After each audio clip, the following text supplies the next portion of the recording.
Welcome back, guys. Today I'm in one of the most picturesque and unique cities of the world, Venice.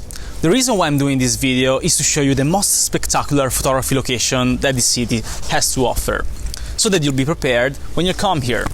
For each location we're going to see both the best compositions as well as the best time of the day and the year to be there. All through the video we're going to see some examples of mine that I took, well, all through the years, so that you'll get the idea of what you'll shoot. Well, what we're waiting for? Let's go!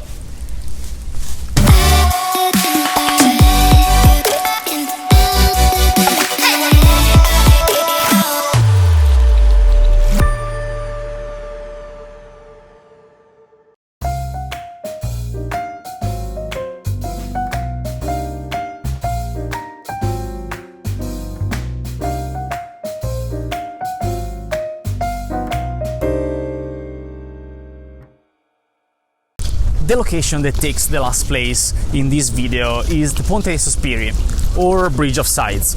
It's called this way because back in the days when outlaws were passing by here, they sighted before going to prison. And well, it's my least favorite one, okay, because apart from the really classic views that you are seeing right now, and you probably saw another bazillion times, there's not much room for personal interpretation, you know? So my suggestion here is take a few quick shots here, okay? Best time of the day is generally blue hour / twilight, okay? When there's some lights on, some city lights on, but still there's some light in the sky. But well, then move on, okay? Make sure to move on and visit the other corners of this town, because trust me when I tell you that this city has tons of better views when compared to this.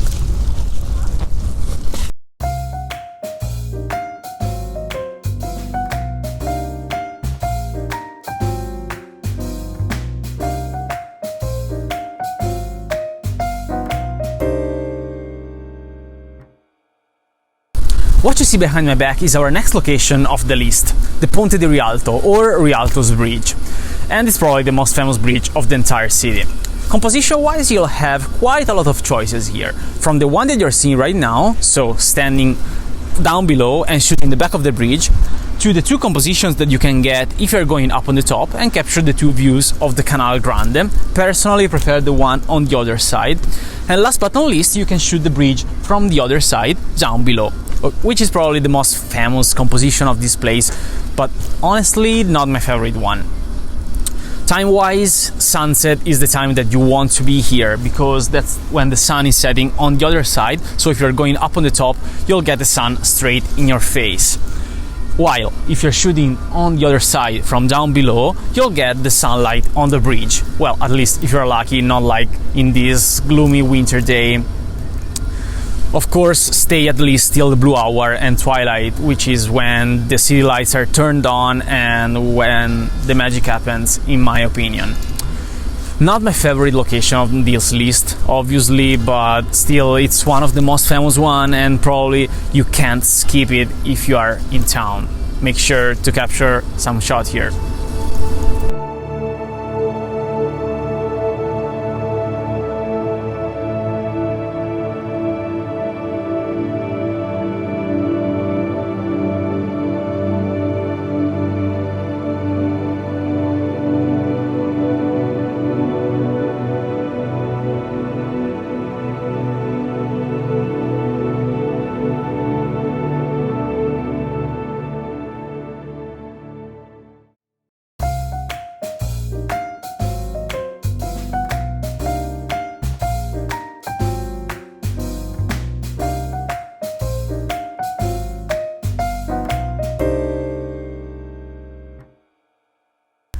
This location is probably the less famous of the entire list. Nonetheless, it's one of my favorite. This area has no specific name nor an address, because the whole place is filled with possible compositions, from this small and quite unique half bridge till all the other bridges and canals all around here. You can spend hours shooting just, I don't know, this really tiny area. Best time of the day to be here is, unless you get some really nice conditions in the sky or with some, fiery clouds or stuff like that, I'd recommend to be here at night, because that's when the city lights are on and that's when you probably get the best atmosphere for these kind of shots.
Another location where you won't find many tourists is this one, the small piers in front of the Santa Maria della Salute church.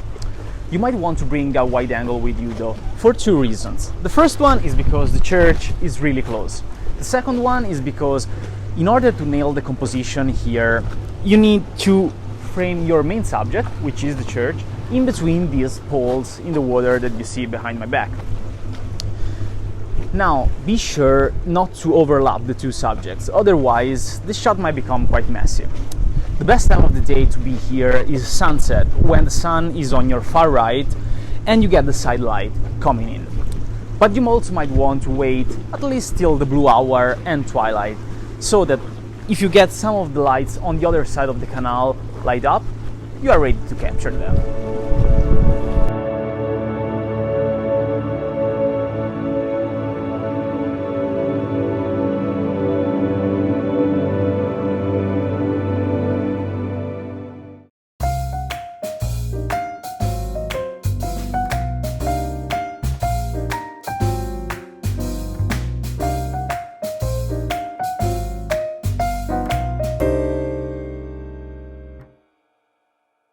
Okay, so time to hit the podium, right? The third spot on this list goes to the Riva degli Schiavoni, and for a reason, I'd say. From the gondolas to the sea to the classic architecture, in this shot there's a little bit of everything of what made Venice so famous between photographers and travelers from all around the world. Composition-wise, you'll have two main choices. The first one, and the simpler one, is with the gondolas in the foreground and the church in the background. The second one, a slightly more complicated one, is to use these small piers and use them as a strong leading line to catch the eye of who is seeing the shot and take it to the background. Time-wise, well, twilight and the blue hour are a must here, okay, since this light will turn on and, well, for me it's just magical. But during the day, you might want to be here at sunset, because that's when the sun, as you can see right now, is when the sun is on your far right, and you'll get some beautiful side light on the church and all across the scene. At least if you're lucky, not like today, but yeah, beautiful, isn't it?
It was an incredibly tough call not to give the first spot of the list to this location, the Accademia Bridge, or Ponte dell'Accademia. Right now I'm standing at its foot, but the best view is definitely from the top.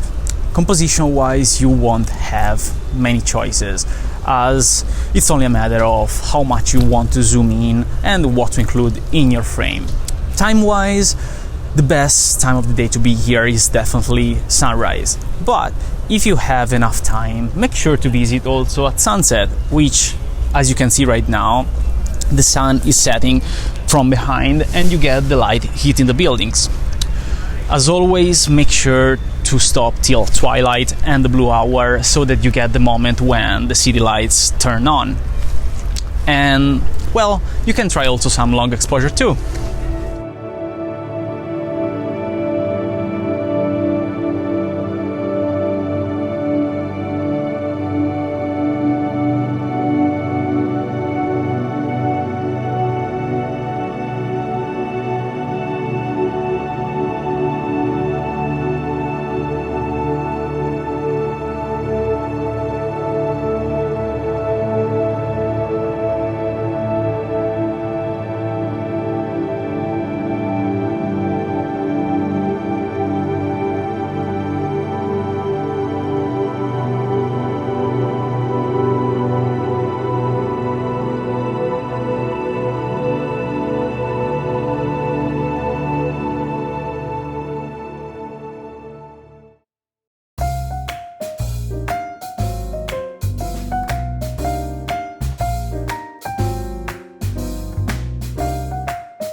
Well, this is it. This is our number one location of the list, and it shouldn't come as a surprise, right? This is Piazza San Marco, or St. Mark's Square, and it's the most famous place of Venice and one of the most beautiful of my entire country. As far as cityscapes go, I think there's nothing quite like it. I mean, look at it, it's just marvelous. As the composition, you'll have quite a few choices, okay? The classic ones to choose from, like the one that you're seeing right now, and a bunch of others. But don't stop there, okay? Don't take just the postcards views. I mean, photographers have shot this place for more than a century now, and there's always someone that finds something that wasn't seen until that moment, okay? So it's always possible to push the boundaries of what can be shot here. So don't limit yourself, okay? Try to take some shots that you can call yours. Time-wise, well, there's not a specific time to be here. You'll have to play a bit accordingly to the weather. At sunrise, you'll have the sun peeking from behind the tower, while at sunset, like now, you'll have the tower lighting up since the sun will set behind you. I mean, the best time for me is twilight and blue hour, honestly, because that's the time when all the city lights are turned on, and, well, even before shooting it, it's just a beautiful thing to see. It's one of the most beautiful scenes that you can see in Venice, trust me. So please, even before shoot it, enjoy it, because it's gonna be so beautiful.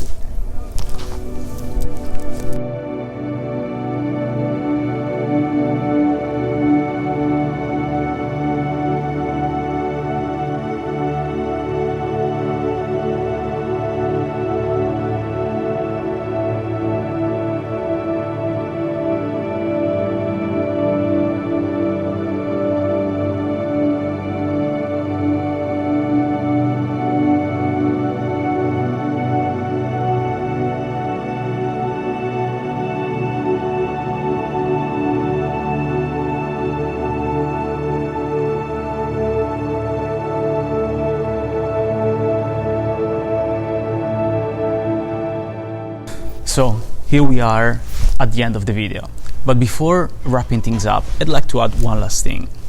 In this video we saw the most popular and famous Venice locations, but Venice is much more than that, okay? I mean, in the city center alone there are more than 400 bridges and canals, so I think that probably a lifetime wouldn't be enough to shoot all these beautiful angles and unknown places. So take the time to shoot the most famous location, obviously, but don't stop there, okay? So explore the city, get lost, and find some angles that you can call yours. So thank you for watching, and I really hope that this video will become helpful the next time that you'll visit this amazing town. Thank you.